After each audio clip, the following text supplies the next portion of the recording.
Welcome back. We're discussing the ongoing fighting in the mineral-rich Democratic Republic of Congo, which has become home to tens of thousands of armed militias who've made the region lawless. I'm joined in London by Marie-Claire Faray-Kele, a political and women rights activist from the DRC. As we get back to this discussion, Marie-Claire, let me pick up on this issue of the wealth of the country, the mineral wealth, which you say is largely responsible for the way things have been going, that the interests of multinationals have been protected. One thing that does stun me, though, when I read the figures, nearly 5.5 million people killed in the past decade or so, since 1998 actually, which is numbers close to the number of people killed in the Holocaust, number of Jewish people killed in the Holocaust. Yet the world seems to be looking away with such large numbers. Why is that?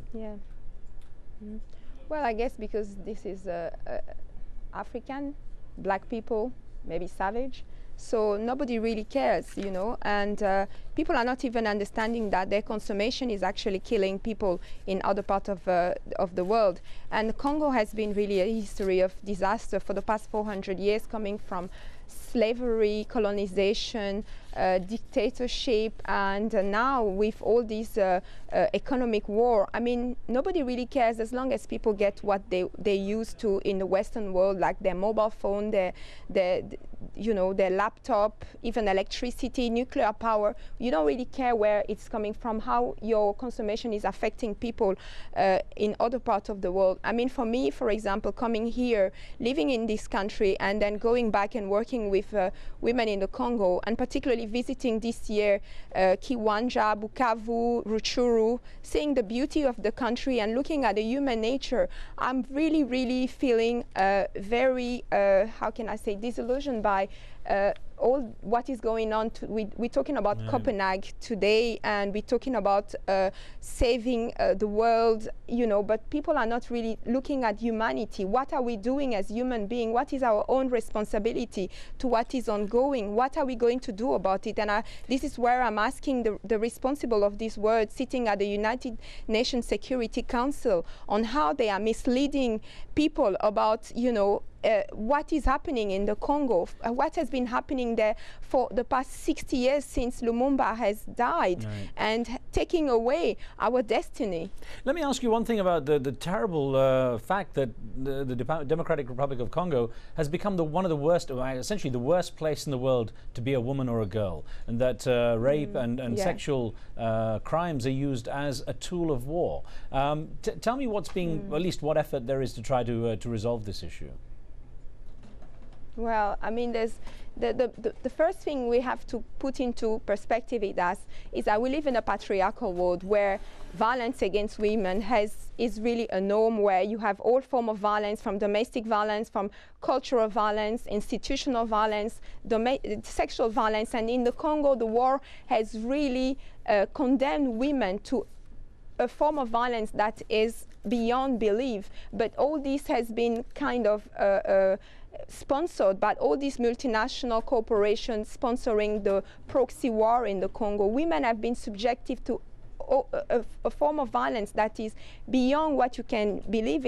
Is a femicide, where women are being killed just because they are women, and they are being used as a battleground, not only on the field, but also a political tool for people who want to go into power, to use women as a propaganda tool. So today, I mean, during the 16 days of activism that started on the 25th of November until the 10th of December, I was in Congo in support with many Congolese women, campaigning for their rights and making sure that their voices was heard, and that they could be sure that the parity law that was passed in the Congolese constitution will be implemented, and that most of the legal framework that has been signed by the country, not only at the national level but at the international level, will have a national action plan for its implementation, to make sure that women are part of the governance of the Congo and to change the norm. Because after 50 years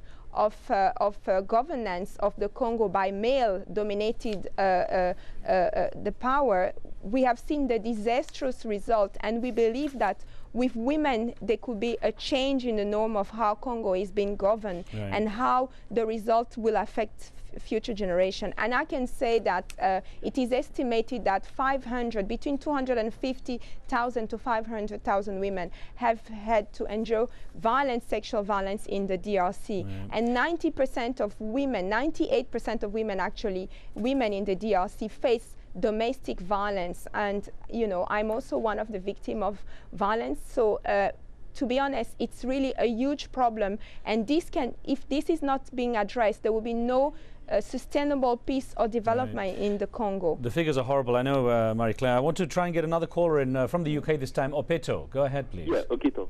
Oh, Okito, hi, please. Hi, thank you. Just in relation to what we're talking now, I do appreciate what Marie-Claire said in thing to do with the mineral resources and the current systematic rape which is going on. But in addition to this, I have to make it clear today. What's going on in Congo at the moment, the current regime, which is Kabila regime, is a very naive regime. That's the main cause of what is going on. Kabila is nearly 10 years as he's president. He has been unable to control the country. The system is corrupt. He's not using the appropriate way to work with different people. Congo is a country which is a vast country with different tribes. The regime is incompetent. That's the main cause of the current going on. Yeah. What I'm going to do is I'm going to put this to Marie-Claire with a couple of questions we had from viewers as well. What you're raising here is very interesting, Okito, and I want to put this. This came from Nabua Fall in the DRC, actually, on our Facebook page. He wrote in saying, "What is happening here is totally insane. The presidency is blind, deaf and dumb to the population suffering, given its incapacity to control the army. Everyone wants a piece of the DRC, but no one cares about the civilians."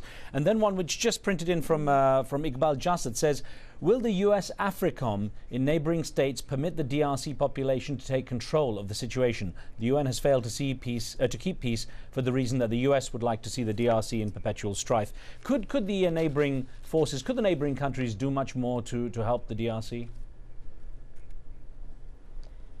Well, neighboring countries such as Rwanda, Uganda have been really the perpetrator of what is going on in the DRC right now. We talk about bad governance. Indeed, there's bad governance, clientelism, corruption, impunity in the DRC. This is characterizing really the situation there right now, where, you know, nobody is accountable for whatever, changing a minister for another without really understanding and evaluating what has happened in the management of the resources that is being put forward. I've visited Goma and I've seen all these nice houses, but the military are not paid. You know, we're talking about AFRICOM.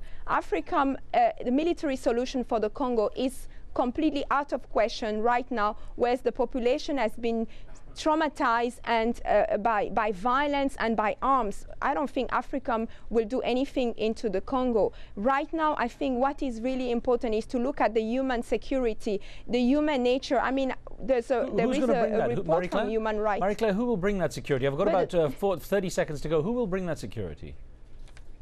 Listen, the problem is right now, the world have a political will to bring security in the Congo. And it's not a military security, it is a human security in terms of education, in terms of water, and in terms of human development. And the Democratic Republic of Congo, the government is responsible, but then he has a support from the United Nations, USA, the UK. They have to put pressure in terms of making sure that peace is implemented and not only yes.